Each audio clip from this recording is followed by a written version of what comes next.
nice when you're sitting backstage listening to your support act through the speakers in the dressing room and you hear him refer to you as fuckface during his set. Don't worry, his pay is getting docked accordingly. I'm joking, it doesn't get paid. Now, being informed there might be some genuine children in the crowd. There's a genuine child. Hello, child! What's happened? What's your name, man? Leon. How old are you, Leon? 14? In here? On a Saturday? Mother of the fucking year sitting next to you.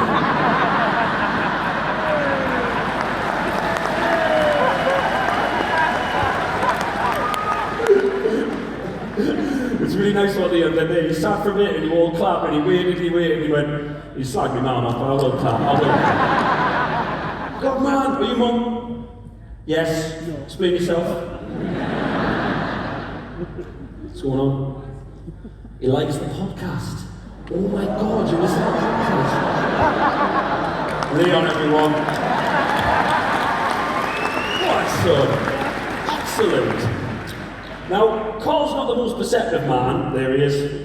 Carl is the most perceptive man. He says, I've got a lad on the side, probably 14, and he guessed. How old are you, my little man? 31. As if I'm talking to you, you fucking nutter.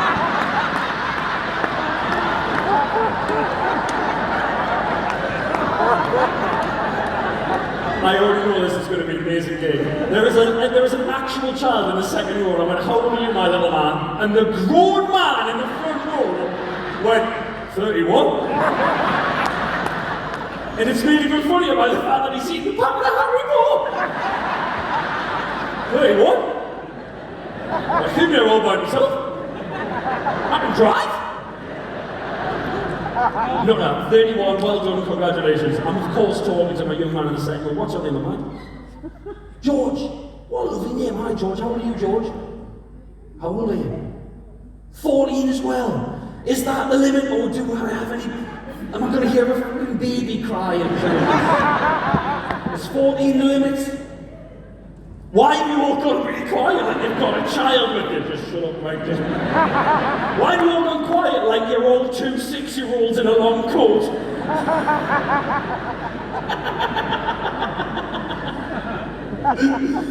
George, welcome my friend. Leon, welcome. There's going to be some swearing. You can copy it, but just not when your mum and dad can hear. Copy it any other time as long as they're not within earshot. Know what I'm saying? Do we have any other 14-year-old? What a weird thing to ask me here. As I was saying that, like, allegedly.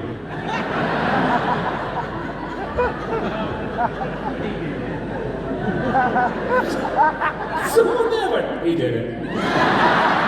This is going to be one hell of a night. Wowzers, trousers. Oh my gosh. Welcome, you beautiful people, all ages. Look at this. Class. So this is the 2020 tour, right? It's the last time in my life I'll ever name a tour after the year. I'll never do that shit again. Oh my God. I apologise. I've got a weird question to ask you before I properly start the show, right? Because these stories I'm about to tell you, they all sort of happened, like, you know, in the before times.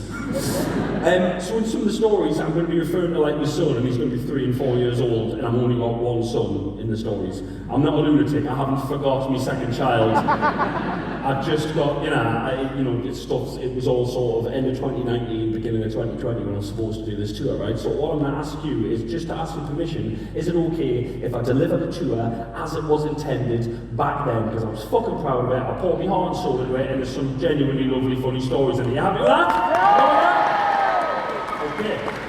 Okay, you ready? You ready? First bit. Here we go. You ready? First bit, right?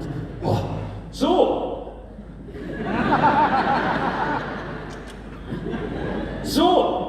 why is everyone so worried about this virus in China?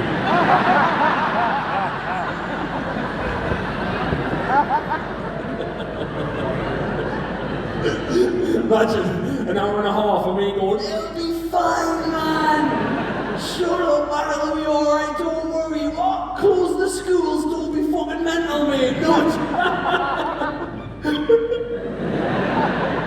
So Any teachers in? We're sorry.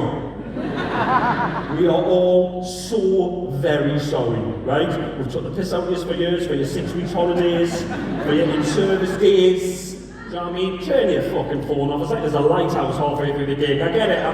No one tomorrow, when you tell them you're to see me, is going to go, you got the evidence. They'll fucking believe you.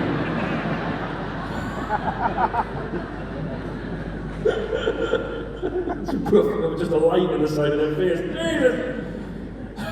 We took the piss out of you for your 6 weeks holidays, your in-service days, your 2 weeks that you have at Christmas, right? I'm telling you right now, we all know now that you thoroughly deserve those holidays. And we are sorry, and we'll never take the piss again as long as you never close again. Just the little shits that don't listen! Oh, present company accepted, I'm sorry lads, I'm sure you're both proper class cracking young lads, right? But my son, I love him. I love my son to death, both kids, but I've only got one in this show, remember? I love my son to death, but homeschooling, I wanted to knock him out every morning trying to get him to maths. It was one of the worst things ever. Every teacher in the whole country deserves a medal for not having murdered a child yet. You don't even love them. What the fuck, why would you do that as a job? The prisons should be full of teachers going, kill one? Yeah, kill one, yeah. Lasted longer than most in the school, apparently. Yeah, but we had to do it, why not? God, it's been awful. It's been awful. I know there's some people who've loved it, and you know, personally from me, fuck you.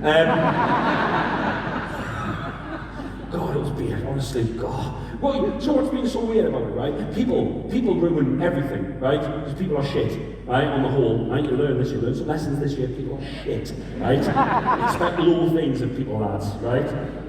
You know when he came on the news, right? When Uncle Boris came on the news that first time, right? And he sat there at that little table with his little hands on the thing, right? This weird thing he did with his hands where they were kind of like, I don't know, it was half interlinked, half not, weird little mutant hands he had. And then he just looked like he'd rolled out of bed. Do you know what I mean? He's just all jowly and wet. And he looked on the camera and he went, oh, you must stay in your homes. Stay in your homes. And you can go to the supermarket once, and if you sit on a park bench, a policeman will stab you in the neck.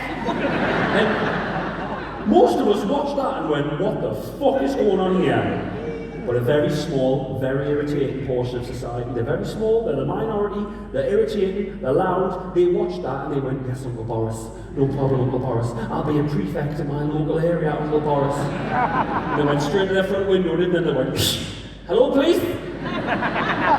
Number 37's been to Sainsbury's twice today, the greedy bitch! Send the dogs! Like, people were crossing each other up. Like the whole world went to shit, and some people got these new rules and just religiously followed them like they'd been around forever. They're all on Instagram commenting on everyone's photo, that's not 2 meters, that's not 2 meters! My God, get a fucking life! So sick of it, man. We all went, it was just madness. The whole thing's been madness. I can't believe we've lived through it, right? We all went out every Thursday at 8 o'clock and clapped at the sky like North Korea.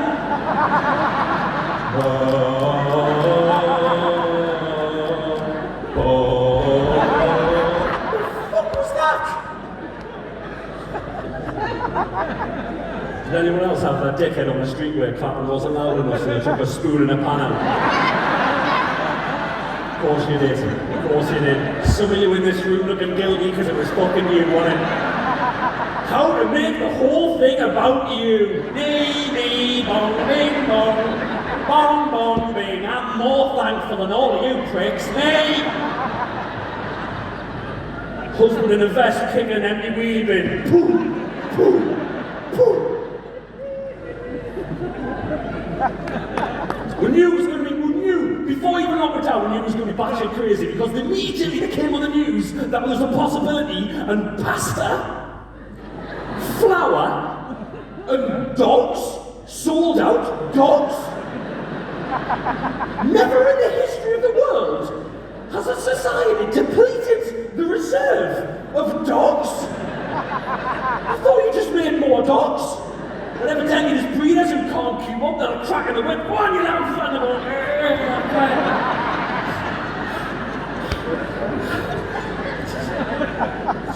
you're attractive anymore. Newcastle drug dealers had to diversify. I don't know what it was like around here, but the one street corners around my way going, alright, self-raising, look, want some self-raising. Tagliatelle, bag of tagliatelle, cockapoo, well, cockapoo. But it's amazing, it's so good to be back. I've got to tell you as well before we go any further. You're on my list, this venue. It's a very special night for me tonight. I'm not bullshitting you. When I did the Al Murray tour, I noted all of the venues down that I played with him that I wanted to sell out on my own one day, and you're one of the last ones. So here we go. Yeah. I came on here and supported Al Murray in 2010. So, it took us a while. Had a bit of help from my wife.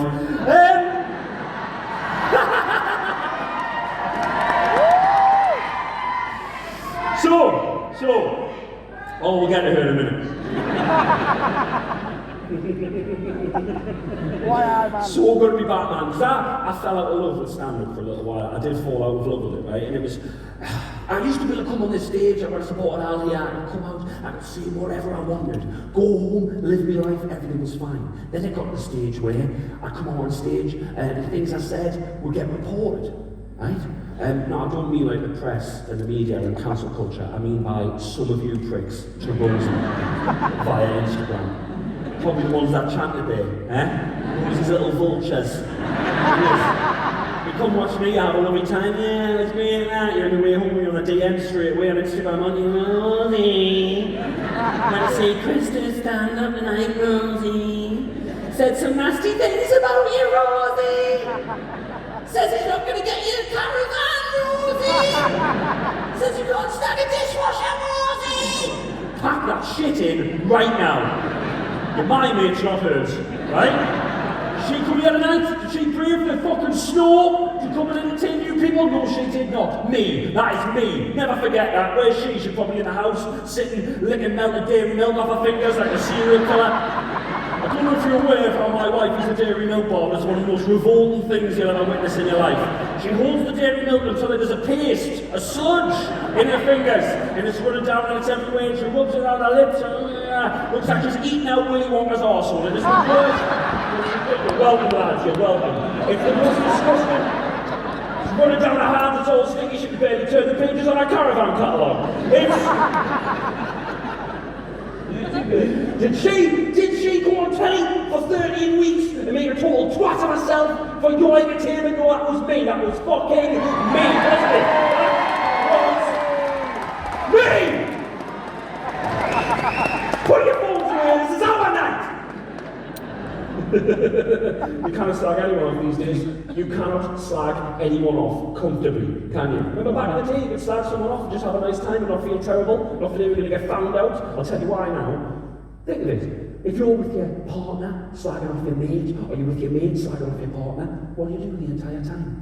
You check that Siri isn't fucking ringing that person. You do go, oh yeah, she's doing my tits after 2 seconds. Yeah, if I didn't hear me, he said, oh, 2 seconds, I'm just going to put this on flight mode and drop it down this drain so we can have a nice chat. I get pocket dialed all the time, right? All the time I get pocket dialed. You know, when you pick up, you go, hello, and you go, whoa. There's 2 kinds of people in this world. Do you, when you are pocket dialed, do you A, immediately hang up in case they're slagging you off? No, literally, no, next one, tell us the next option. Because Chris, none of us in this room, I can tell you right now, exactly the same as me, my brother. You're all exactly the same as me. Why would you waste that opportunity? Why would you waste that opportunity to live in their pocket like a little spy? Yeah? Straight away, I'm like, honestly, I'll listen, in case they're slagging you off. Oh yeah, honestly, if I get a pocket dial, I'll make my surrounding area where I am quieter. Do you know what I mean? I'll be like, hello? Rosie to pocket dial, take the baby out, turn the telly off, shut that window. See what this prick thinks of me. Come on! Incriminate yourself. That's not what I'm waiting for. Just be name. You know what I mean? Chris, fucking knew it, Chris! Never trusted that prick, calls himself me dad.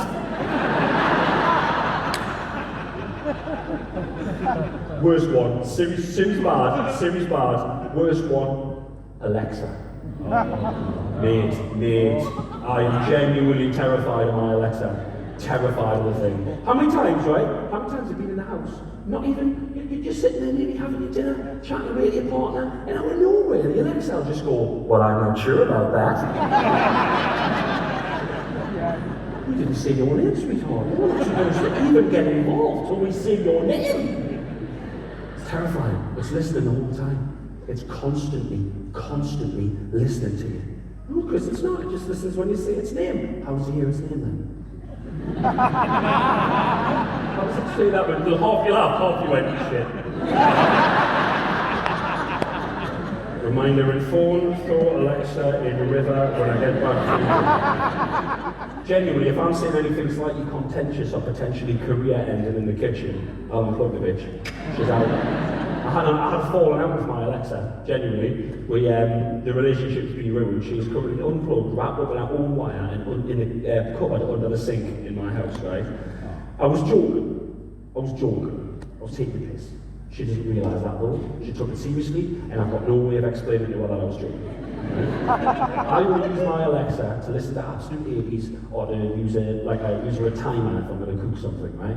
So when I listen to Absolute 80s, I go, Alexa, play Absolute 80s! Every time she goes, Absolute 80s, and it starts playing, right? When I'm finished, I go, Alexa, stop! And every single time, without fail, she says these words. Thank you for listening to Absolute 80s. Goodbye. And I go, bye. And I go live my life. One time, for a laugh, I was joking. I just wanted to see what would happen, and I said, Alexa, shut the fuck up, will ya? Guys, the music stopped, and she said nothing. And then when we were out of the room like that, I thought, this doesn't feel right, that's not what normally happens.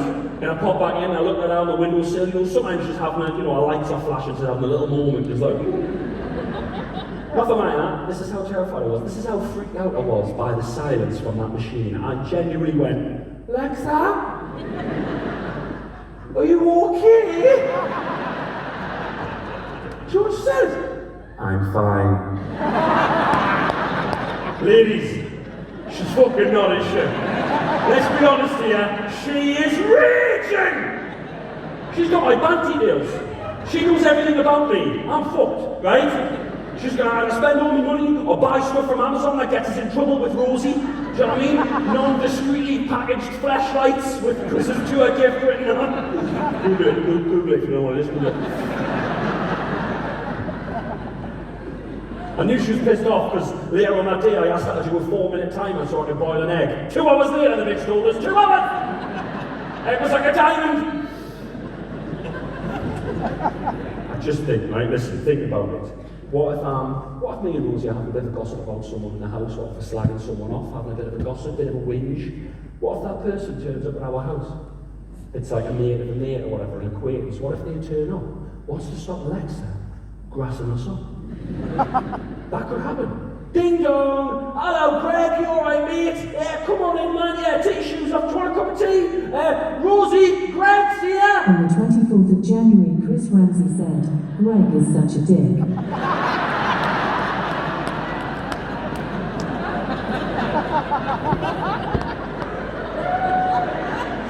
Greg, I did not say dick. He's a massive dick. He's king of the dicks. He's a dicky dick. He's Dick Whittington. He's a giant massive bag of dicks. Oh, this is so bad. Rosie runs in all high and mighty. Oh my goodness, Chris, that's disgraceful. I can't believe you said the things. Greg, I'm sorry about this. Rosie said, his wife says they haven't had sex for so long she has grown her virginity back. To be fair, she would give anything for a massive bag of dicks. Thank you very much, Alexa. Not so high and mighty now, are you, Rosie? Now, Greg, man. Also, whenever Rosie leaves the house, Chris masturbates. Literally every time. Every single time.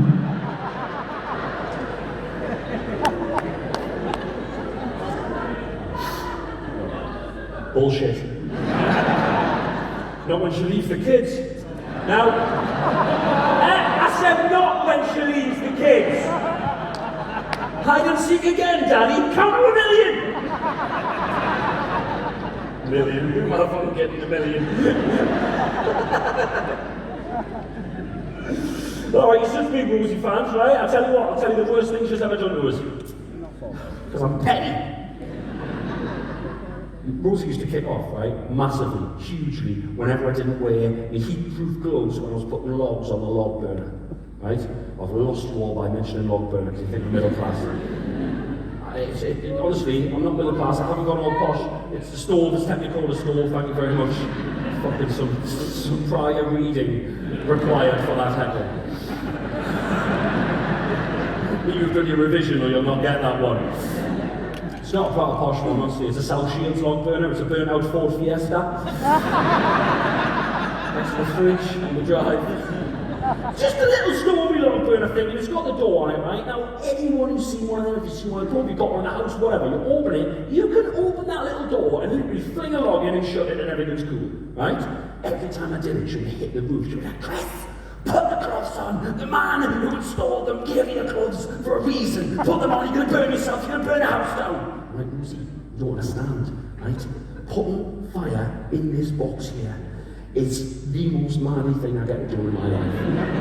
It's a primal, sexual, caveman thing that I'm doing here. And you're trying to ruin it. You're trying to ruin it with health and safety, with your little stupid little gloves. Fucking well, I'm going to do it naked like a caveman did. Right? Long story short, I burned my arm quite badly. The biggest I told you so moment to date. I accidentally touched the little chimney on it, right, with my arm. I heard the hiss before I felt the pain. That's how hot the fucking thing was.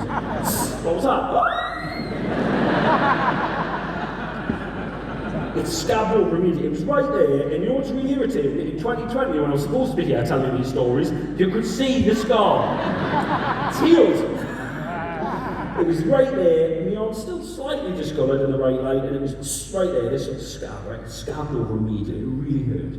That was at the beginning of the week. Now later that week, I took Rosie and me and my scab down to London, family day out, to go and see a West End musical, right? We actually went to see Rosie's favourite ever West End musical. She was taking me to see it because she'd seen it loads of times, right? She's trying to get me on board. It's actually the longest running West End musical ever. Now, if you haven't seen it, don't worry. It's also a Hollywood movie. You may have seen the Hollywood movie, or at least heard of the Hollywood movie. It's got Russell Crowe and Hugh Jackman. It is, of course, called Les Miserables. It's great. It really is good. It's fucking awesome. I mean, the live show is better than the movie, I'll be honest with you, as a theatre goer. It's over 9.5 hours. It's proper French and proper fucking miserable the whole way through. Just what it says on the tin. I'm joking, it's mint, right? It is mint. I wasn't in the musicals and stuff, Rosie took us, loved it, right? Now, if you've never seen a massive West End musical, the first opening number, that first song as they come out, kicks you in the dick and lets you know that you are in for an incredible night, right? They come out, if you've seen the movie, it's like, look down, and you're all a wire, and there's like thunder and lightning going on, and there's pyrotechnics. We're in the third row, right, where those two empty seats are. I'll get a tweet off them tomorrow. When's the Blackburn gig happened? We were sitting there, right, dead excited, sitting there buzzing, right, and they come out, look down, and it's kicking off. The whole cast are out for this massive first number to let you know you're in for an amazing show, right? But right at the end of the opening number, the main bloke, he came to the end of the stage like this, and he's like, look, and as everyone's fucking losing their shit, like, he's standing there like that, in character, and he's just staring out. You know the guy, the main bloke, the bloke who plays Les. It's his life story. He's Les miserable. It's his life story. He's the most miserable one. That's what it's, you have to see it, right? So he's like, Les, and everyone's like, Les, losing his shit, right? We're sitting right there, third row, right? Now, as all this Les adoration died down, right, Rosie leaned over and gave me a little excited nip. She directly fucking hit and removed the entire scab in one go, in the door, through me jump like in the third row of a West End musical. A 1 in a million shot, but I'm telling you she did it on purpose. I don't know how. I've never felt pain like it in my life. I thought I'd been shot. Because I didn't know no other part of her body body touched me apart from like she was pulling a wet stick out of an apple. It came off in one go. I'm sorry about the noise I'm about to make, but I screamed like this. In the third row of a West End musical. God, I hope I was in tune. I screamed so loud, I shit you not. Les is standing there like that, right? He's going like that, and I went, and he went, just for a second, that poor bloke completely broke character, and I went, what was that? And then back into it. He did it every time he came back out. I ruined his entire night. Every time he came out, he went, he's still there. He's going to do it again, he's going to do it again. He's going to do it again, he's going to do it before me song, he's going to do it after me song. Is he being kicked out? He shouldn't be kicked out if I imagined him. Christ almighty, pull yourself together, Les. Pull yourself together, Les. I'm supposed to be less miserable, I'm less anxious. Nowhere to lie, as a performer, I felt so guilty that I considered standing up and going, stop the show! Les! I didn't mean it, Les! It's her fault, she pulled me fucking scab off my arm, Les! But you know Rosie, she wouldn't let us get the last word. She'd be up next to us going, Les! It is his fault, Les! He just raised guns for his logs on the log burner, Les! And he won't let us get a caravan, Les! Tell him, Les! Tell him, Les! Les, you're taking notes, mate. You're supposed to be miserable. This is fucking miserable, Les.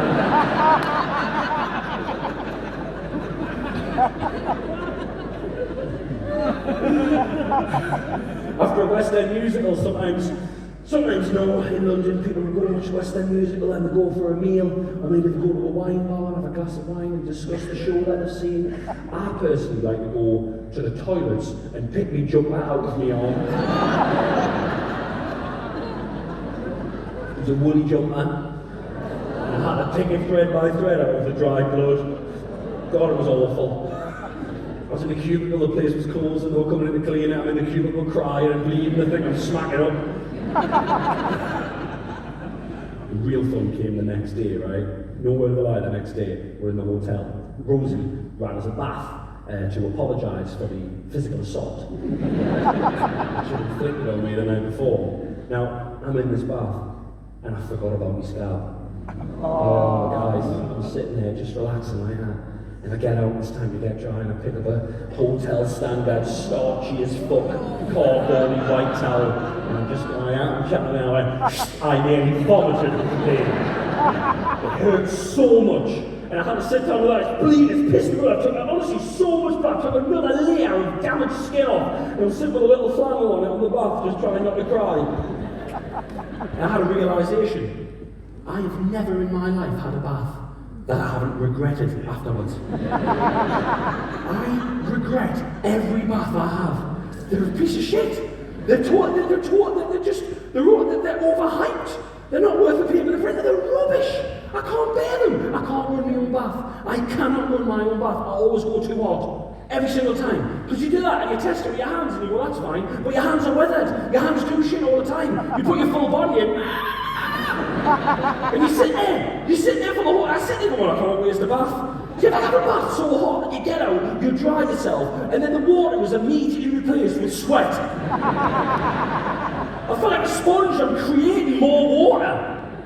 Rosie comes out of the bath feeling relaxed, like she's been to a spa day. I get out of the bath, I just feel hungover. Honestly, you know that kind of hangover where you've got to sit on the toilet and apologise to God. Like, beg for your day. Do you know what I mean? Please, just let us get through this, please. Oh, please, I'll never do it again, baby Jesus, please. After today, I promise no more baths, just showers and washing my bollocks in the sink from now on, I promise. Honestly, Rosie's a bath professional. She's amazing. She plans it all day. It really pisses us off how much she can nail a bath, right? She'll be like, oh, as soon as I put the kids to bed tonight, we'll go in that bath. Don't bother us, Chris. I'll be there 45 minutes an hour. I'm going to have the podcast on. I'm going to have some salts in. I'll have the candles on. She comes out, towel around her head, floating on air. Like a new woman. I come out of a bath like a newborn baby. Pink, crying, snotty, terrified, confused. I flip out the bath, I try to learn how to walk again like a fucking baby giraffe. Holding on to the sink, fucking Rosie, I've done it again! I've poached myself! I keep doing it! I'm all pink and tender, help! I've boiled me memories out, what year is it? Are dogs available again yet? We get a dog! I'll get some penny. Like,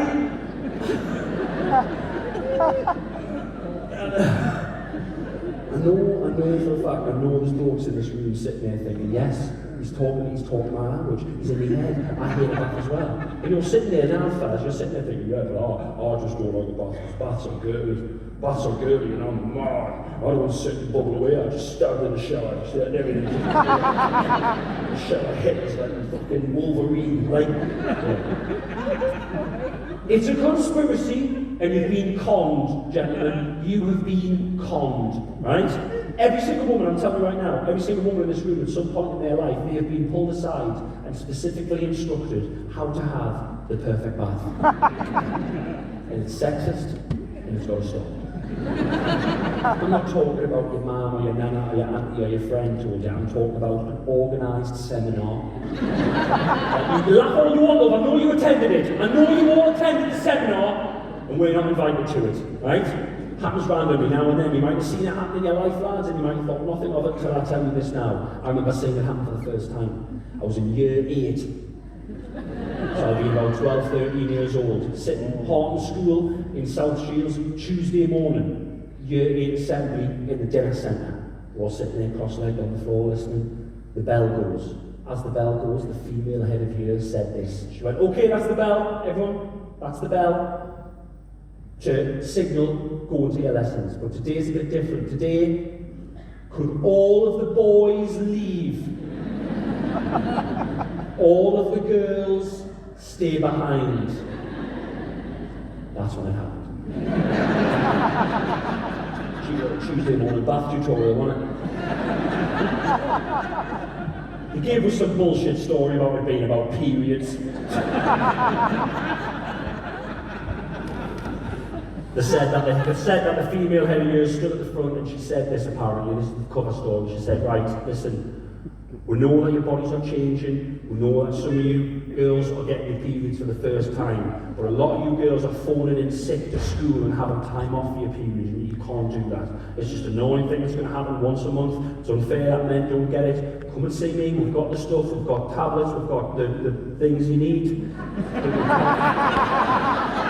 Painkillers and stuff like that. You bang on about it anyway, don't you? Anyway. Girls, you can't have time off for your period, is what she said. A lot of girls in my year got around this by getting pregnant.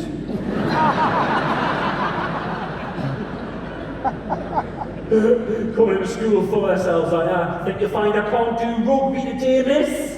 There's a note from me midwife.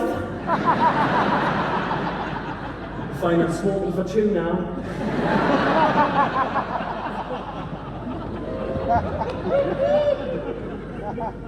Look, even if it was about periods, right? I guarantee there's not a little bath chat on the end of it. I know for a fact I did. I remember walking away, and I remember turning around, they were closing the curtains in the dinner centre, locking the doors.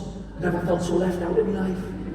So you know what they did? They got the screens out, didn't they? And they got the projectors and they had a big PowerPoint presentation. I bet they put the 2 subjects together. I bet on the screen, I bet it said tampons and bath bombs. Slide 1, don't get the 2 mixed up.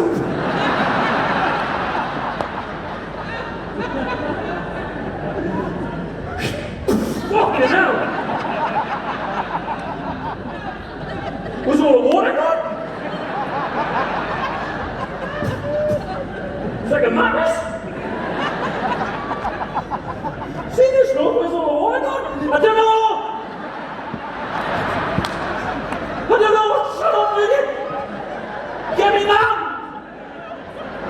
Fucking hell! I'm fizzing! Smells like coffee, but it feels like fire!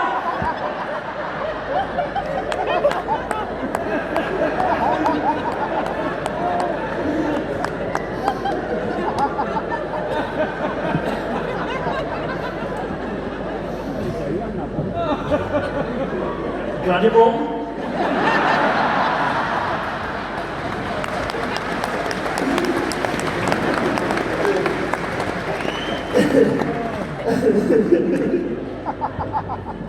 Why I am?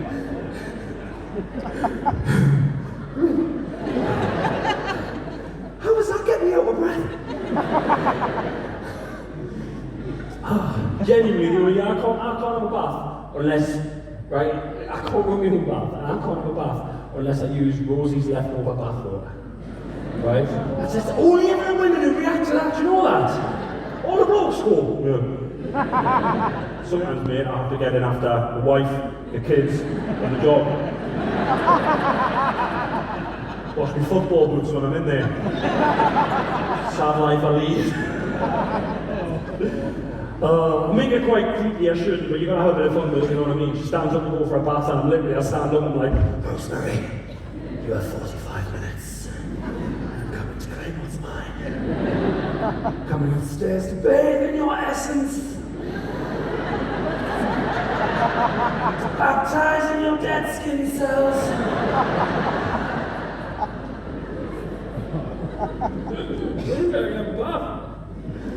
I've got a couple of rules. I'm not a total animal, right? I've got a couple of rules.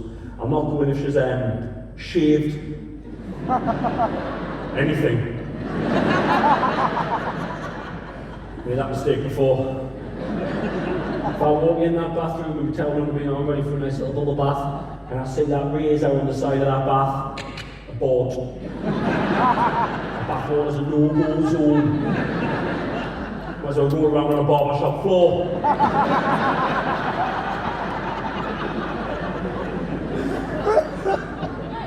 Come out looking like a Wookiee.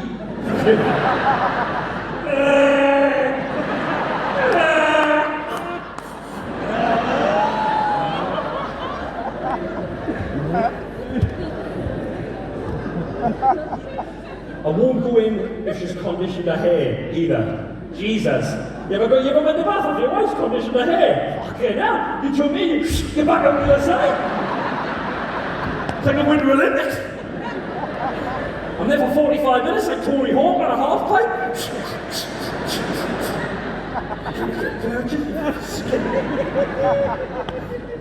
Like a PC break dancer.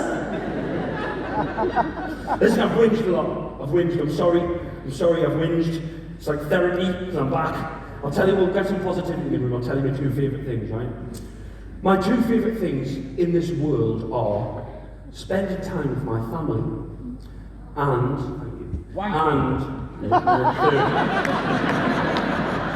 spending time with my family and every single second where I'm nowhere near my fucking family. See, mine was better than yours, want to take it. Do you know what I mean? Like, I'm not a bastard, right? But sometimes you not just think your family are better in theory. Do you know what I mean? Like, I love them so much, and I miss them so much. I miss them so much it hurts, right? And I FaceTime them when I'm away, and I'm like, oh my god, I miss you, I love you. But then I get home, and I'm home for about 20 minutes, and I'm like, I think I've built you lot up in my head, is what it is. Not at all bastard, this is what I mean, right? When I say in theory, think of this, right? Something like a walk along the beach with your family, with my family, in theory, up here, it's always going to be better than the reality, right? Because in theory, in the walk along the beach, in theory, in here, on that walk along the beach, we're all walking at the same speed. Everyone's the correct temperature they wish to be. No one's feet hurt. No one's thirsty. No one's hungry. No one needs a wee again. It's not their fault, start two kids.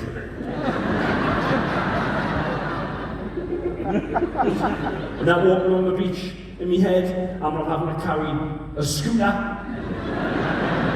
the full length of the fucking beach. Even though I told him again and again and again not to bring it, because I specifically told him and explained again and again that it wouldn't fucking work on sand!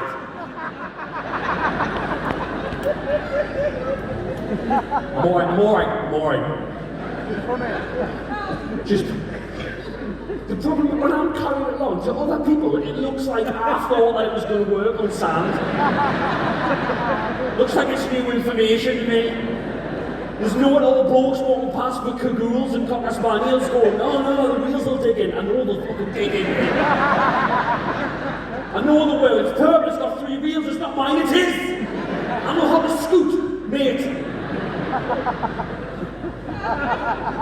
Rose's fault. Every mother in the room is your fault. I'll tell you why. Mothers, you're incredible. You're the best. You're just phenomenal. What you go through, you're the most intricate, impressive, wonderful, warrior-like creatures in the world. But be prepared to retract all of those wounds. Sometimes, just do us a favour, mothers, please, sometimes, when the father is having a discussion with the toddler, who for some reason wants to bring something utterly ridiculous out of the house for the day, that doesn't go with what we're doing, do you know what I mean? A totally superfluous item. Sometimes, when we're having this discussion, can you please just back the fuck off? Lads, don't. You can't get me to get you. Don't. I'll take this one on the chin for you, lads. Don't join in. Don't fucking be brave. It's not worth it. He's good lad, he's leaving. That's how it's done, my brother. I'm a big part of this, not that. Got a wife and 3 daughters, no fucking chance, you're on your own, nothing. It's like, you know what I mean? Like, if he's standing there and he's going, I want to bring this for the day, and I'm going, you're not, Robin, go and put that back in the cupboard. Don't be such a silly billy, you can't bring that. Don't, I want to bring it, you can't bring it. I want to bring it, you're not bringing it. I'm bringing it, you're not. I'm handling it, right? I'm dealing with the situation. But no, I'm not allowed that, because I'm interrupted. Because Rose is there on the sidelines, like that.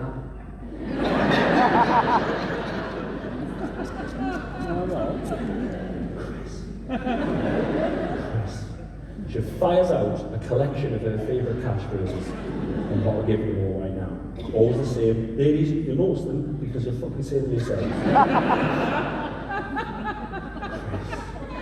Chris, what are you doing? That's what you're doing. You're arguing with a fallen woman. What's wrong with you? What's wrong with you? You're making parenting harder than it needs to be. Pick the easy option. Why do I have to tell you how to parent? Why do I have to tell you how to parent? He's a child. Do you not remember being a child? Do you not remember being a child? Or a favourite one that cuts so fucking deep when she says it. What happened to you when you were a child?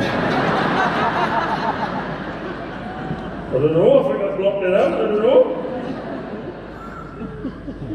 Chris, you're making it too hard, make it difficult. Pick the easy option, Chris. Pick the easy option. Just let him bring.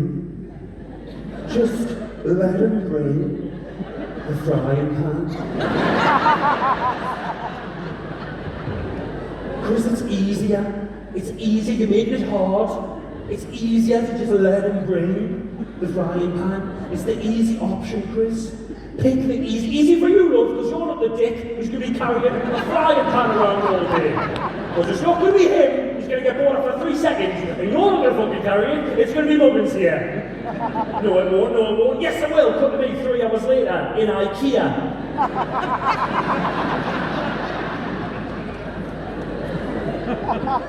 Oh no, sorry mate, no, it's from home. Yeah, no, we don't sell this one. Yeah, we brought it with us. To IKEA. Mate, I know I'm just as confused as you are, man. Like, I don't know how I got to this. I've been carrying for 2 hours. I can't. What? Long story short, he's a dickhead. She's an enabler. I don't.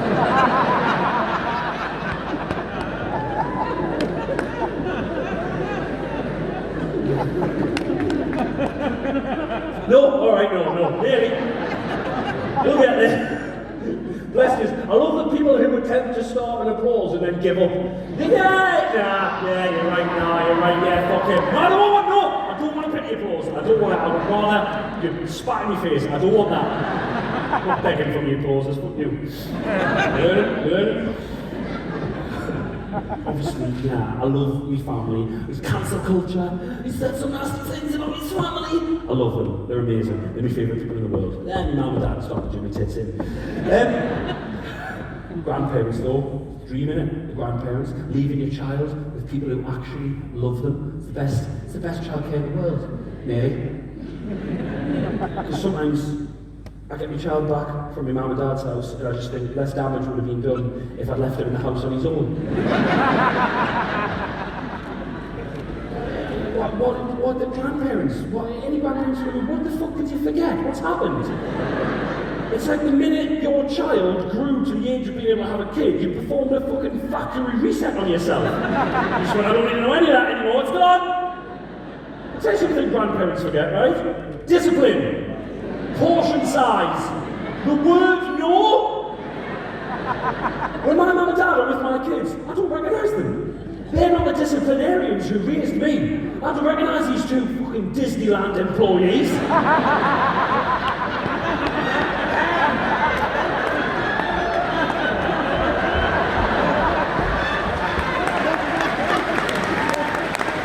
There we are. Robin's like drawing Sharpie on the wallpaper, you know what I mean? You know, like, you would have broke my arm, mother. You would have literally snapped my arm off.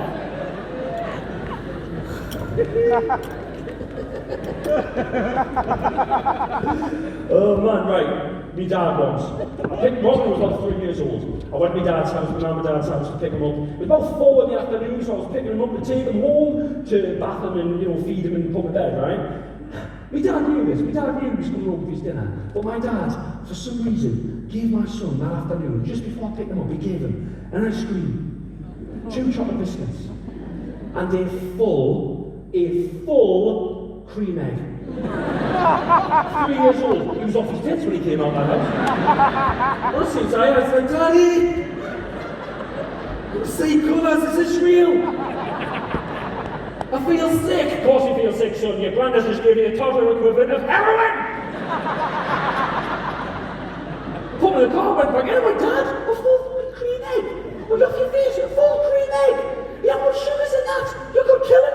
What the hell's the matter with you? Why would you give a 3-year-old a full cream egg? You know what he said? Because I wanted one. And that's what they forgot. They've forgotten things like, if you want a calorific snack or something really sugary, that if a child sees you eating it, they're going to want as well. You do what the rest of us do, you man up and eat in the fucking toilet, like everyone else. I had a full fudge cake in an empty bath once. It's the only bath I didn't regret. One day my mum and dad had Robin, right? They were looking after him. Again, they're in 3 or 4, nursery age. I texted them. I was at work. I texted them on the WhatsApp during the day. I said, look, he's having a nice time. Is he having a nice time with Nana and Granda? I hope you're having fun. All I got back was a video. And to this day, it is the strangest video in my phone. And there's some weird shit in there. And it's still... The scene was their living room. My mother was filming it. The space that they were filming was the space in front of the TV in the living room, right? My dad, in his late 60s, was down on all 4s. Oh, yeah.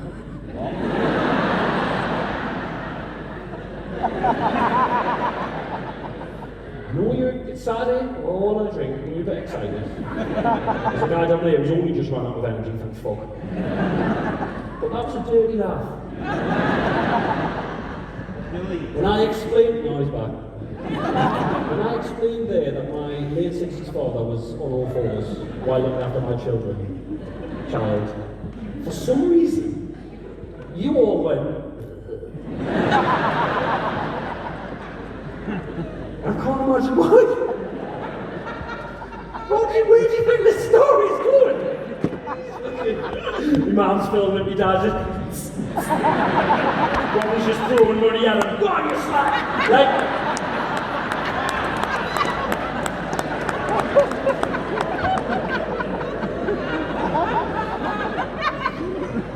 Do you ever have an out-of-body experience? There's me in the lockdown having actual breakdowns, crying uncontrollably, drinking all day, because my artistic expression is gone, Rosie. Stand up, it's gone, it's who I am, it's my artistic expression. Cut me 2 years later in Blackburn on a Saturday, twerking as my dad. While me toddler throwing money at him. Just do it again. Just do it all night, eh? He's putting together, what he's doing is he's putting together Robin's train track. You're fucking disappointed! You actually... Shut up! He's putting the train track together, right? It's called a toot-toot garage, but it's the real version one. They put it together, and the little train goes like fucking awesome shit. They're putting it together, but shut up. They're putting the train track, he's putting the train track together like that, right? My mum's filming it. I shit you not, Robin was sitting on his back. Now you might be thinking, oh yeah, she's playing horsey on Grandad's back. He wasn't playing. He wasn't playing. I'll tell you how I know. Because in between my dad's shoulders was a plate of raisins. He's just sitting there, eating like a fucking pharaoh. Keep building, slave! Keep building! Railroad needs to be finished by noon. Keep building! You, old woman, put that camera down and get me a fucking cream egg. No that I bought this room to the garden.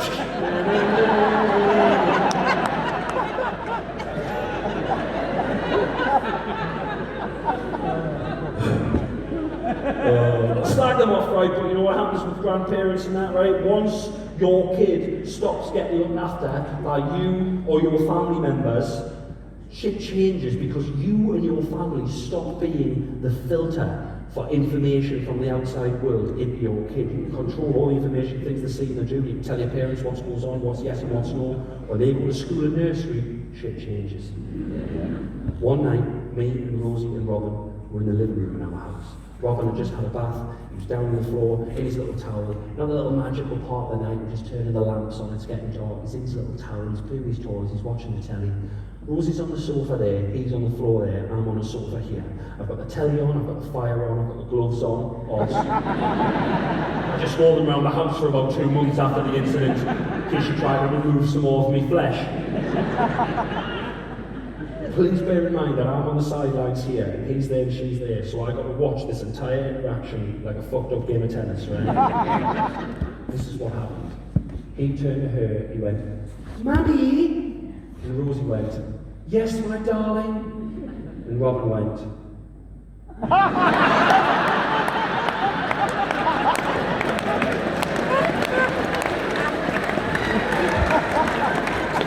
and my reaction was exactly what you've just done. I'm a bad dad. I was like, Les. I was buzzing. Rosie shot us a glance and I got a cushion. I went, I had to scream into a cushion. I was going to explode. I've never seen a hand so small do that in my life. It was like a piece of modern art. Do you know what I mean? It was so small and delicate, but so vicious and venomous. I want it sculpted. I want it in brass on my desk. Well, apparently she told me afterwards that the reason I'm a terrible father is because you're not supposed to, if your kid does something like that, you're not supposed to laugh, because they'll know it's funny and they'll do it all the time. And you're not supposed to be like, ah, because they'll know it gets a reaction and they'll do it when they're angry, right? Obviously I checked out of both of these things, I'm like, she never gave him that reaction. She just started asking him about it. So he kept it up for a full chat. He was sitting there and he went, Mother, discuss. And then he died. I've never held a laughing so painfully in anything. He was sitting there watching it, right? She went, oh, Robin, that's interesting. Oh, that's interesting what you're doing there. Where have you seen that? He went, at nursery. That's what you get for sending your children to a South Shields nursery, ladies and gentlemen. End of lesson, children. Fingers down, fingers down. Well done. Very well done. Very well done. Stretch them out. Go look after your fingers and need them when you're a teenager. Yeah. I knew Saturday night in here. I knew you'd get that. You got that quicker than anyone else has on this tour. If you only spread, you all went finger and got it next. My kind of people.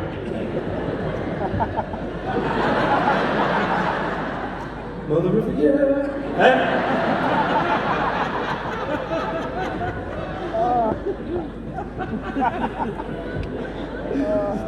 And now at nursery, you imagine you saw it at nursery, right? So you imagine like, I don't know, the yard or the little play area. Imagine one of the kids has gone, hey, I saw my brother do this, or I saw this on the telly. Oh, it was much better than that. It was delicious. I couldn't believe what I was hearing. She went, at nursery, you saw that at nursery. Who, listen to the phrasing, who showed you that at nursery? Who showed you that at nursery? He replied, no, Theo showed the teacher. Showed? Miss, are you aware? Like, I've thought about it for 2 years, because it happened 2 years ago. And I've thought and thought and thought and thought and thought, and the best scenario I can come up with is that the teacher went, okay children, one of you go for show and tell. And he went, yes bitch! Like, that's... Theo, legend! She went, oh my goodness, Theo showed the teacher, oh good, Robert, honestly, that's actually not good. Theo showed the teacher must have felt terrible. She went, why did Theo show that to the teacher? And he went, because Theo's daddy doesn't know his mammy. I thought I was going to pass out. What's the world coming to? When you can't tell your husband or wife to go and knock themselves in the house without your grass of a kid reporting it to the authorities. Felt like a parent would feel is what I'm getting at, right? It feels like if you see your tiny little child's hand do that, it feels like you've done a serious sort of parenting faux pas. But I've done worse. The one I'm about to tell you, honestly, some of you in the room will genuinely hate us when I tell you this. And I'm going to have to spend the rest of the gig trying to win your background, right? Listen to this. Me and Robin used to do the recycling. We'd walk up to the top of the garden, we'd go to the recycling bin. We'd open the bin, we'd take the bottle and the can thing out, and we'd look into the bin, see how much space there was for all the cardboard and paper and shit, right? That's how it works where we live. I even put a little tree stump next to the bin so we could stand next to us and we could both see it and see how much space there was. This one day we walked up, we opened the bin, we took the caddy out. We looked in, halfway down that bin, on top of the rubbish, staring up at us, was a picture he'd done at nursery.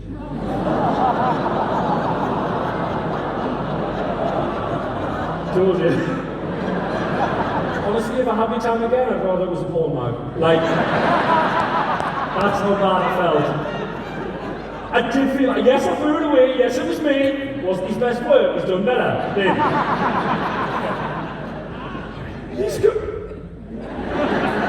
I know, mate, I know, I'll win you back round, brother, right?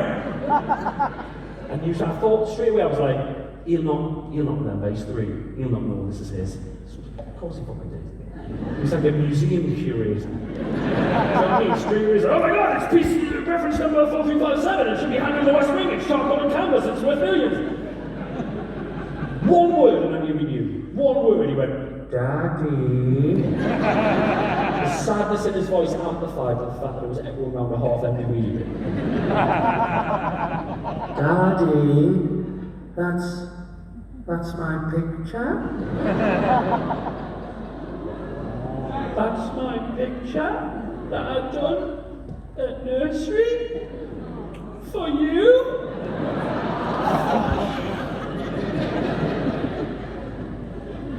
Daddy, how did it get in the bin?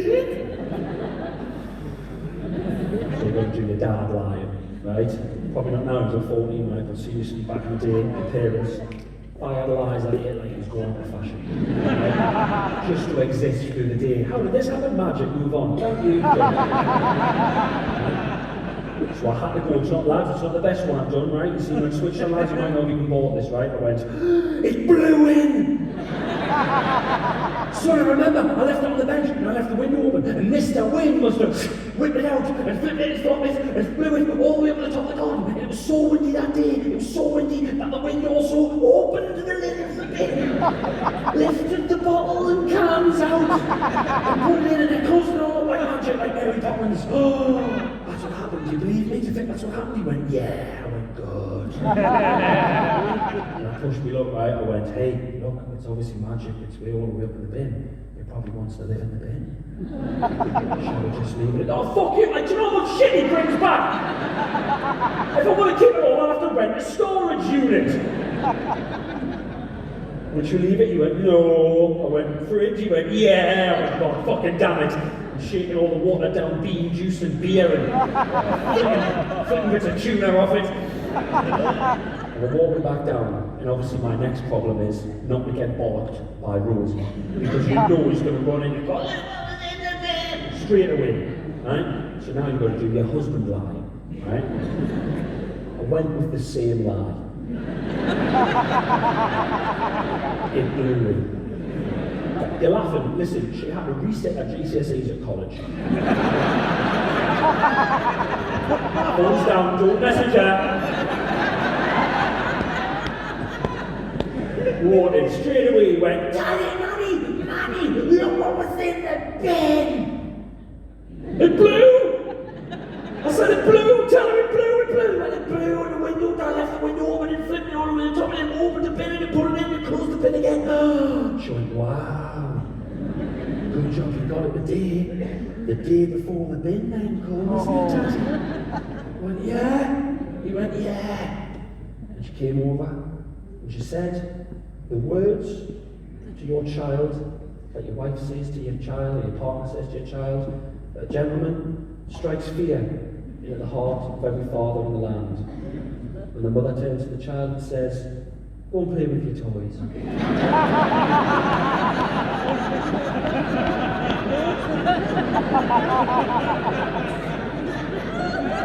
She came right in your personal space. It's one of the moments when you were reminded that your partner is a better parent than you. I didn't remind him again, but here it was.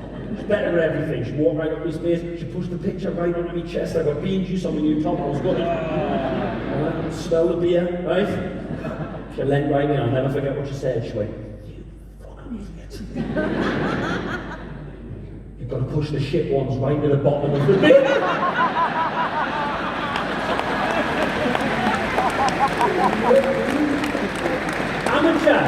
Amateur. I'm opening and throwing in. She's destroying them, putting them in pizza boxes, chewing them, walking out like the greatest game and just shaking a bit out of my leg bit by bit. Thought I got away scot-free until about 3 weeks later I picked him up from nursery. He came out with this massive thing he'd done, and in the middle of the yard in front of everyone he went, make sure this one doesn't blow in the bin, Daddy! Nice one, so he's running in, get the car, get the car. He's so loud, and he said, the worst place on earth to be with a loud child, not even a loud child, just a child saying anything. So where it is, the worst place to be, it is the changing stalls at the swimming baths, at the swimming pool. I'm telling you now, it's not a room. When you go into that changing stall with your family, with your kids, and you shut the door, don't think you're in a room. It's not, you might as well be holding a large Amazon box around you. You're still in the communal space. Everyone can hear everything you say in the stalls. You know the camera, because when someone says something particularly juicy, the whole place goes silent. The amount of people I've had, honestly, a child's head can fit perfectly under there. It's nothing, it's just like a creepy mechanic.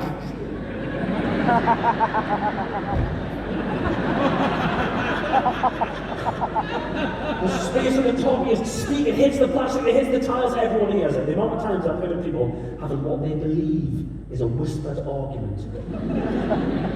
We can all hear you.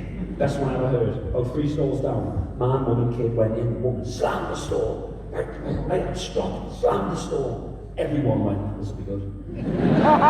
One place, waves stopped, music stopped. This is what I heard, right? The bloke went, you alright, love? You alright? What's wrong? She wasn't speaking. But, love, are you alright? Of course I'm not alright. Of course I'm not alright. He could have drowned. Our son could have drowned because you were staring at her tits.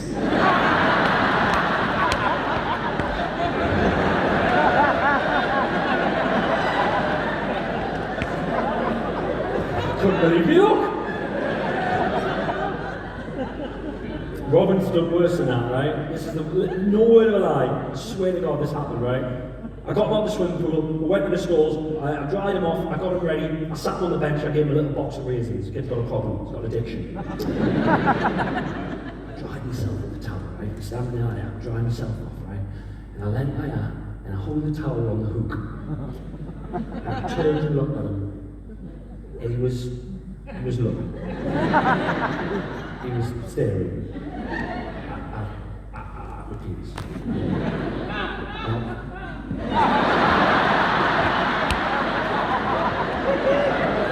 Okay.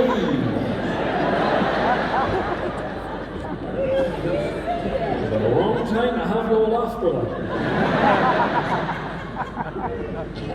He's looked before, he's my son, your kids, the look, the try and look, right? Now, it's going to sound really weird to people who don't have kids. And even weirder than like, because there's two 14-year-olds in the front two rows. But if you don't have kids, honestly, you've kind of got to let them look. Listen to the sound of every parent in the room going, nice line, you're hanging me out to dry. You've kind of got to allow them to look, or you're going to scar them for fucking life. Do you know what I mean? Your kid comes and you go, ah, turn away, face the wall, you pervert, you sick little freak, you're going to hell. Like, you'll scar them for life. Do you know what I mean? But similarly, you can't be like, think that.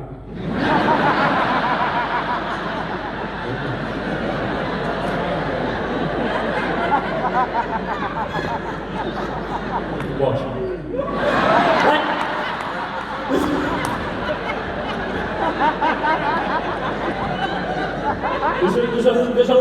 there's a thing in between the two I've just described.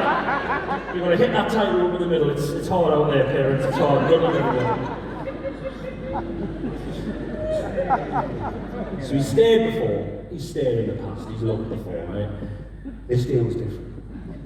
I knew it was going to be bad. His face. How am I at? I looked at him, right? He was like, these reasons, and he went. And I thought, this is going to be bad. Time slowed down. I was like, this is going to be bad. Whatever he says here, it's going to be bad. I knew it was going to be extra bad when he added a point. But whatever he says here is going to be the fucking worst. The absolute worst, even if it's a compliment. Especially if it's a compliment. Especially. Smashing penis, father! Shut up!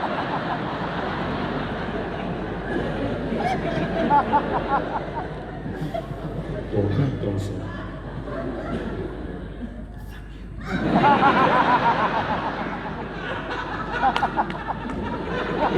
It means a lot.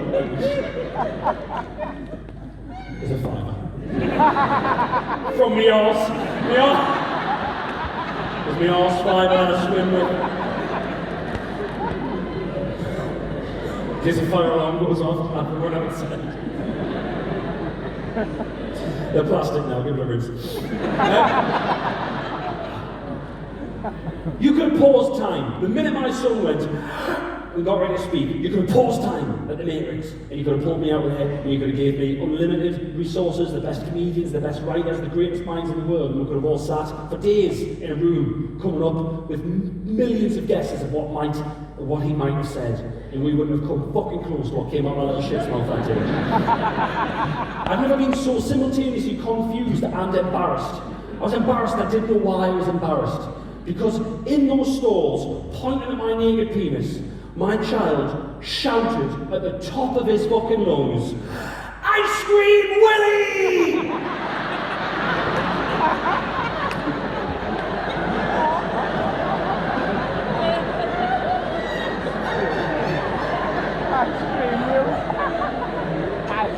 What? Ice Cream Willie! Ice Cream Willie! Daddy's got an Ice Cream Willie! I whacked the towel on his fucking head. Shut up! Shut up, you stupid boy, motherfucker! You have to think to play that! People know me! People fucking know me! La la la la la la! I mean, in reality, I want to go, what do you mean? Is it good? Is it bad?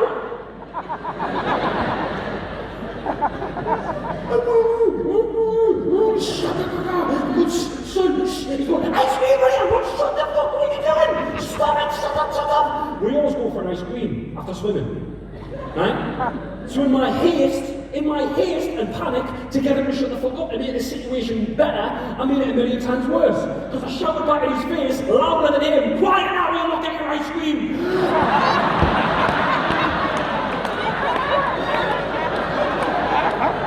I'm surprised the police didn't just come with us, you filthy sit perfectly the way around. Ask him what he meant! Ask him what he meant! We still went to the ice cream that day, and it was the worst ice cream I've ever had in my life. I just sat there staring at it, confused. He's across the table going.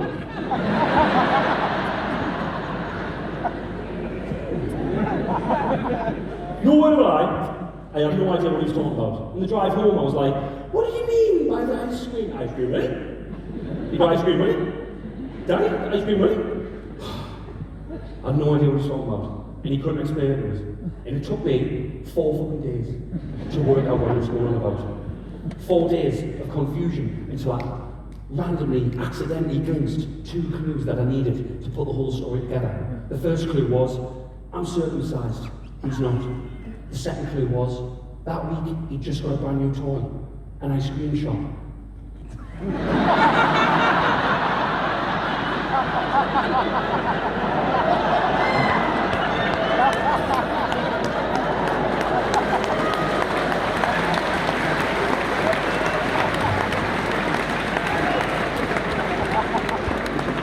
Gets worse the longer you look at it. Keep looking.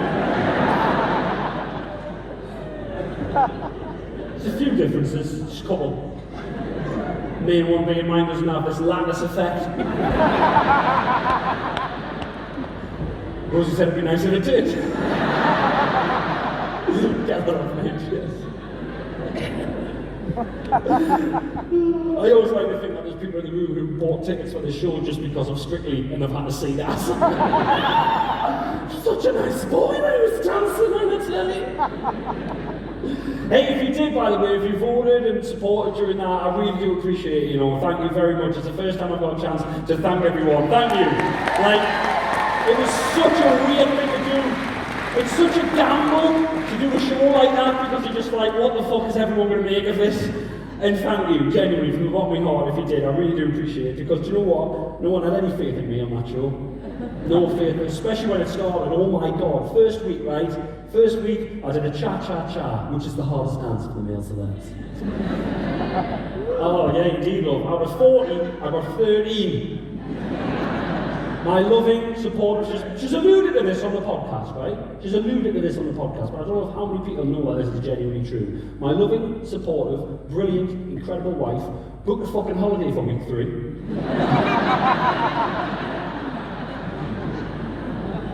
I did the first show, I got 13, went back to the hotel, I was deflated, I was devastated. I trained for weeks, I was gutted. Really hurts when you think you're good at something and 4 professionals on live telly go, oh no, that was terrible. Hurts. And we're sitting there in the hotel and whoa, and Rosie's going, what do you expect? You can't dance. I'm going, I know, but I just thought, give you some points for effort. She said, hey, tell you what, don't worry, cheer you up. We'll go to Centre Parks. I went, all right, when? She went, 2 weeks' time. I went, Strictly? She went, you'll be out. She fucking got me. I got through, and I'm one of the only people in the history of Strictly who's had to phone their spouse and apologise for getting through to the next week. She moved it to week 6, the bitch. I got through again, she moved it again, we got locked down, we haven't fucking been yet! We're still waiting! Honestly, the only person who gave us any kind of motivational speech, like not even that, just the words of reassurance before I started it, was Rosie's mum, Sandra, right? Now Sandra was, she's awesome, try living with her. She's great. We sat there, right? About 3 months before the show started, we sat there. It was Saturday night, a couple of drinks in the house, and I downloaded a couple of old episodes, and I thought I'd watch them. Because contrary to what I told the producers of the BBC when they asked us if I wanted to do the show, and I said, I've seen all the series, I love it. I hadn't seen one episode. Just knew it got 13.5 million viewers. I wanted to fill all the Almery venues, you know what I'm saying? So we turned it on that Saturday night, and I went, fuck. I went, why didn't anyone tell me that this is proper? I was even told you, see? I went, oh shit. Oh my God, I'm going to make a dick of myself. People are going to hear this. I'm not going to be able to do it. It's going to be awful. I'm going to have to quit. I'm going to have to pull out. Rosie's mum went, she tried her best to make us feel better. And She failed spectacularly. She went, hey, listen, stop that now, listen. You never know. You might do all right. Because, this wasn't finished. Because, she said, I shit you not, she said this word for word, because a dog won Britain's Got Talent.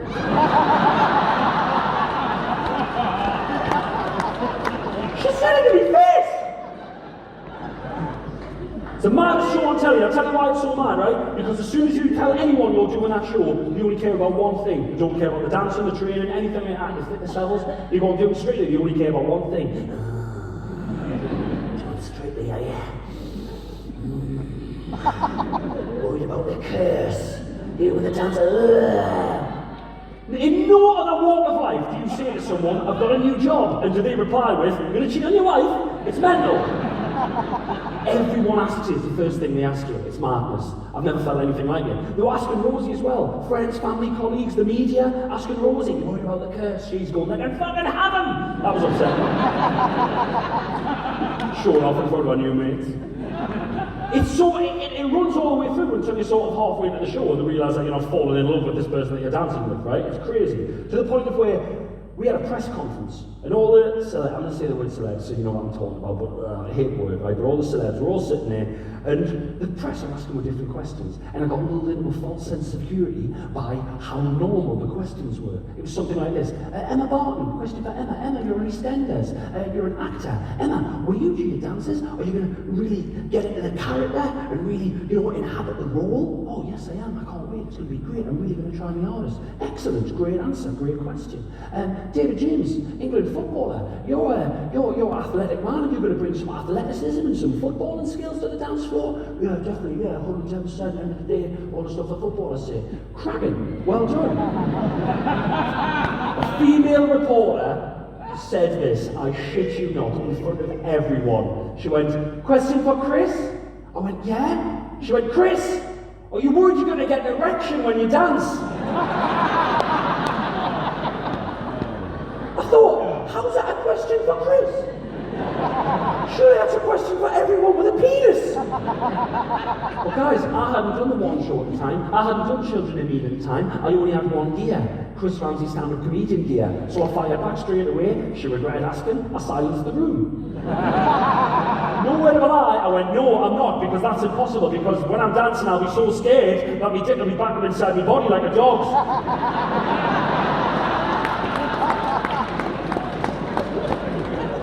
He didn't ask me another question for the rest of the day.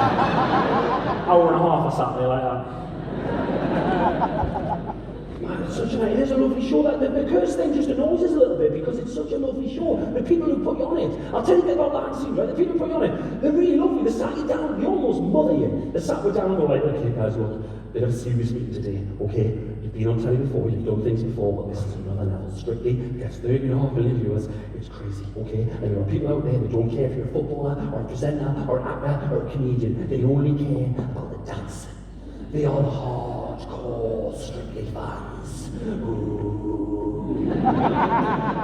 They'll troll you, Chris. They'll say nasty things, Chris. Try not to take it hard. Try not to take it hard. I live with my two biggest trolls. It's got an ice cream willy. Have you not heard this? I say nasty things, I say horrible things. Now, guys, I probably shouldn't tell you this next bit. I probably shouldn't have this in the show, but I'm going to because it is funny as fuck, and I'll fight to the death to keep it in the show. But genuinely, the next thing they said was this. People in the past, this has happened in the past, we hope it doesn't happen, we pray and hope that it doesn't happen this year, but it has happened in the past. If it happens, report it to us, don't engage, report it to us straight away, we'll deal with it. We don't know how to stop it, we hope it doesn't happen, but in the past, people have had death threats from the hardcore Strictly fans. Thank you. Is there any less intimidating sentence in the fucking English language? I'm not the hardest man in this room, I'm not the hardest man on this stage, right? Death threats from hardcore Strictly fans. I was the only one who laughed when they said it in the meeting. They said it, I went, oh. You know, like I'm going to be in a city centre on a Saturday night, a couple of drinks, waiting for a taxi, or standing at a cash point, and I'm going to be looking over my shoulder, for the hardcore Strictly fans. That's where my fucking worries lie, day to day, is it? Just standing there trying to put me on the thing, they come around the corner like that. There he is, there's the bastard there. It's Chris Ramsey, come on everyone, we finally found the twat, we found him. We've been looking for you for a long time, dickhead, a long time, and you're finally gonna get what's coming to you. Come on guys, let's get him out, Chris, you're fucking dead, son.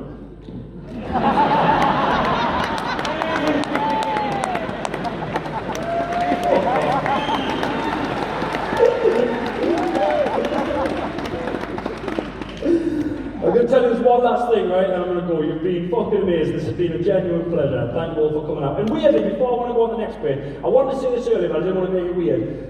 When I was 14 years old, I went to see Lee Evans, and I sat in the second row. I sat down in front. And it was just a really lovely moment seeing a couple of young lads come to see me the way I went to see a comedian when I was younger. So thank you, genuinely, thank you very much. Honestly, I get emotional, but it's a real moment. You only have little moments in this job. There's no moment where you think, yay, but that's really good for thank you. I genuinely mean that, right? Now let's get back to swearing and that, right? I've made it all weird. I've made it all weird with sincerity. Oh God, I was the gay guy, fucking fan, but I could have punched the twat. When you get told you're doing Strictly, you hear about it and you are confirmed months before they tell any of the public, months before you're announced. It is all going to be kept a secret. So much so that every celeb is genuinely given a code name, right? A code name. Can I just, where's me heckling man? We're nearly done. Can you please just shut the fuck up for the rest of this? Because if you shout again, I'm going to fucking kill myself. Right. Someone shouted something out there, like, oh, yeah, exactly, look, you tell him. Just got to get security. This story that I'm about to tell you, as it was happening, I couldn't fucking believe it was happening. It's 100% true. Not telling this on the podcast nearly killed me. Because when we couldn't do stand-up, Rosie's going, just tell all your stories, do all your stand-up on the podcast. And I was like, no, I've got faith. One night, Rosie, I'll be back, I'll be in Blackburn.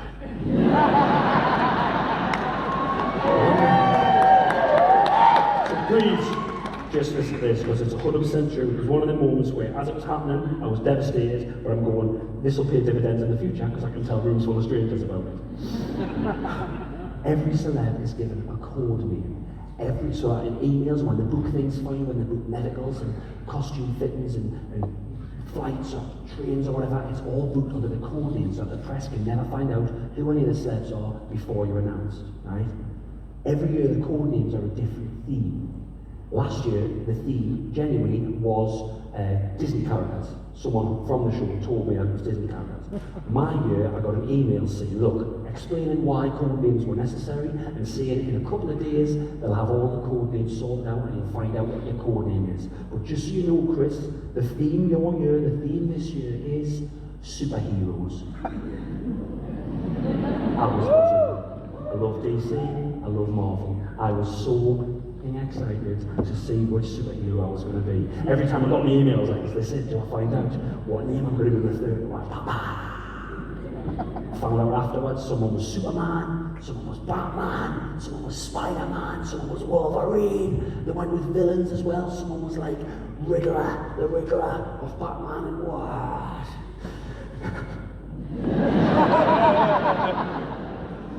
Ladies and gentlemen, no word of a lie, on my children's lives, I was Banana Man.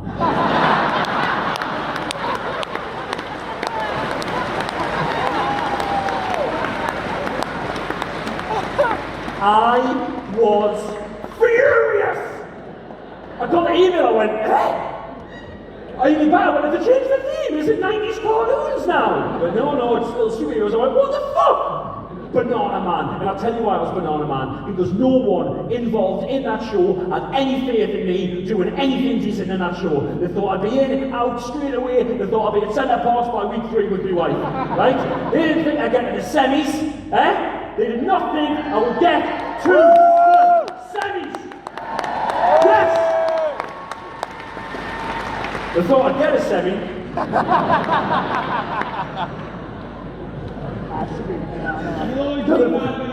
Thank you, mate. Now, shut up. Now, the first day everyone met up, all the celebs meet up on the first day. Now I don't know if you've ever seen a bunch of celebrities meeting up for the first time, but it's a pretty painful ordeal. So we're like, oh my god, and we all meet up on the first day, right? It's like, oh my goodness, no, we worked together before, we worked together, oh no, and I work with them, and they work with you, and I'm not director, trying. But I can do it. I can network with the best of them. I can schmooze when I meet them, right? I turn the accent down a bit so I don't scare them off. And I meet them. Not that day. I had a very important job to do that day. I walked around that room with notes open on my iPhone. What was your code name? Cheers. What was your, Chris, nice to meet you. What was your code name? Guys, I got them all written down on my phone. I got every single person's code name. I looked at my app and went, motherfucker. I went up to the person who looks after all the celebrities, the person who sorted out all of that, who was the sort of coordinator for the talent. I walked up and I said, hey, look at that. Read that right there. You haven't even done all the Avengers. It's not like you fucking ran out. I've got Banana Man. In the bullshit operation you're running here. I can't stress enough that this is a real conversation that happened. She sat me down and she said, oh no, Chris, listen, your code name has to link to you or your job in some way. I don't want to tell you, I closed my fruit and veg store years ago. A banana, very kind. That is very kind. Ice cream man would have been. She went, no, Chris, look, and genuinely again, she had to explain this to me. Some of them really worked. They did have a link. So Kelvin Fletcher, who won, was Hulk, because he was muscly as fuck when he did it. He probably still is now. He's got a fucking farm now. He's probably massive. But yeah, right? So he was Hulk. So I went, okay. Mike Bushell, who was on BBC Breakfast, he interviewed loads of people, so he was the riddler, because he'd asked loads of questions. I thought, okay, this is the best one. Will Bailey, who was the table tennis Paralympic champion, he was Batman. Yeah, good one, it works, but what the fuck? I went, well, why am I Banana Man? She went, well, it's funny, isn't it?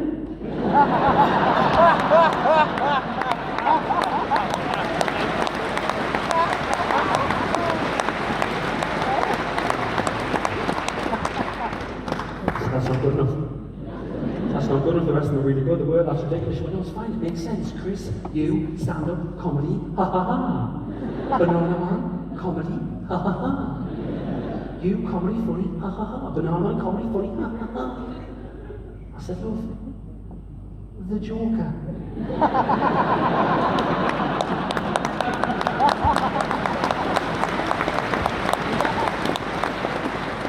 You're not fucking getting this, guys. You're not getting it. You don't know how pissed off I was.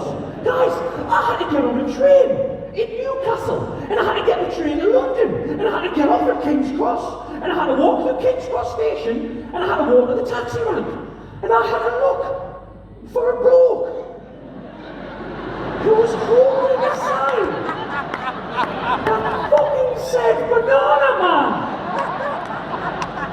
And I had to go, that's me, and I had to get in his car for a 25-minute drive to a hotel in silence. Awkward as fuck, because I assumed he thought he was dropping us off to film porn. Last time I say it, this entire thing is true. I swear on my family, this entire thing is true, and it happened, and I couldn't believe it. I'm on that train, I'm going down, I got off, the guy aboard, I get in the car. 3 times I get phoned because I'm on my way to the hotel to get ready, then I'm going to the One Show, because me and Emma Barton and David James were the first 3 celebs. You can look it up, we were the first 3 celebs announced that year on the One Show. Very secretive, there's going to be celebs announced tomorrow on the One Show, and they kept me secret all day, and they were freaking the fuck out. And I'm out there, I'm in public, they're phoning us. 3 times, strictly phoned us in the car. Chris, the press are everywhere, all around television centre, all around BBC television centre. They're in the hotels, they're in the coffee shops, they're in the restaurants, they're in the bars, they're in the shops. Chris, go straight to your hotel. Have you got a cap? You got a hat? You got a hood? We're all 3. Go straight to your hotel, check in using only your code name.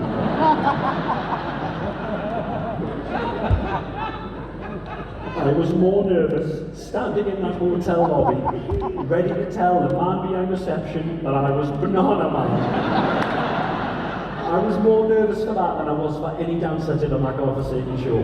I was standing there with my bag like that, it's Friday afternoon, it's absolutely rammed. The lobby's roughly the size of this stage, right? And I'm standing in the back like that, and there's 3 reception desks, and there's loads of people, and I'm like, I'm not fucking saying this in front of all these people. Right? So I go, you go first, no, you go first, no, go on, you go first, no, get yourself done, yeah, I'm not, no, yeah. To the point where, central London, a man just loitering with a bag in a packed room. The man behind reception got freaked out and he went, no one else, you. Come here. Everyone's fucking looking now. I made it 1,000 times worse and I went, put your bag on and went, sorry about that. He went, it's fine sir, can I help you? I said, yeah, I'm checking in. He went, name?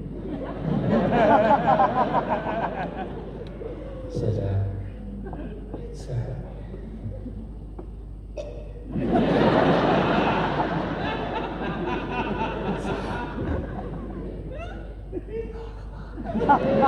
He went, sorry sir, what? Speak up. I went, everyone's like, I went, read me lips. He went, read me lips.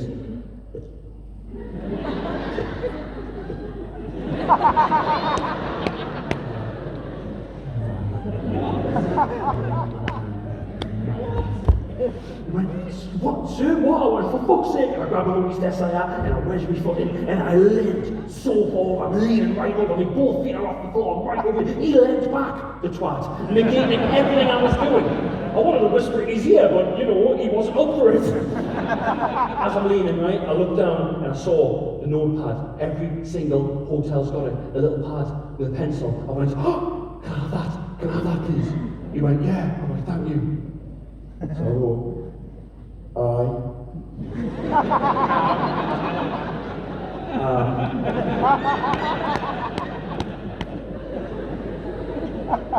banana. I folded it and I did that really cool James Bond thing where I put it on the desk and I slid it to him like that.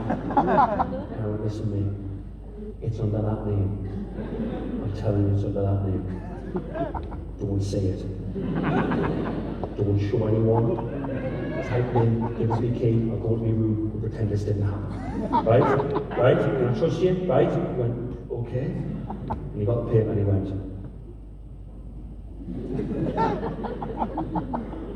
He stared as I had. For so long. Felt like an eternity. And I still don't know why I did what I did next. What I did next haunts my dreams. I panicked, and he stared at us for so long, and I had nothing to say, so I genuinely went.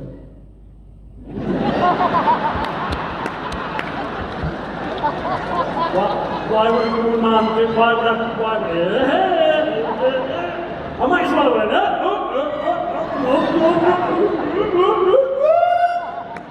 stupid bellend, you fucking stupid bellend that you are! And he typed and he clicked and he moved computers, and he typed and he clicked and he moved computers, and he typed and he clicked and he came back and he said, sir, can you please just tell me your actual name? I said, I don't think I'm allowed. And I went outside and I phoned Strictly, and they kindly informed me that I was in the wrong fucking hotel. Guys, you've been absolutely wonderful. Thank you so much for coming out and making this ready. You've been so much. We'll see you again.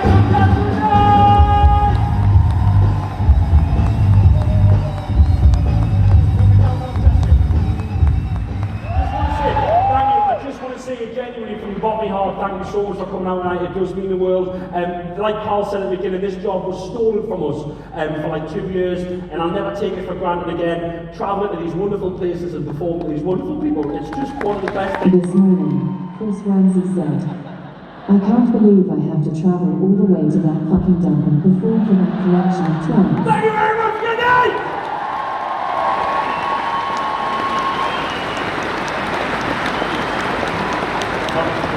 Thank you.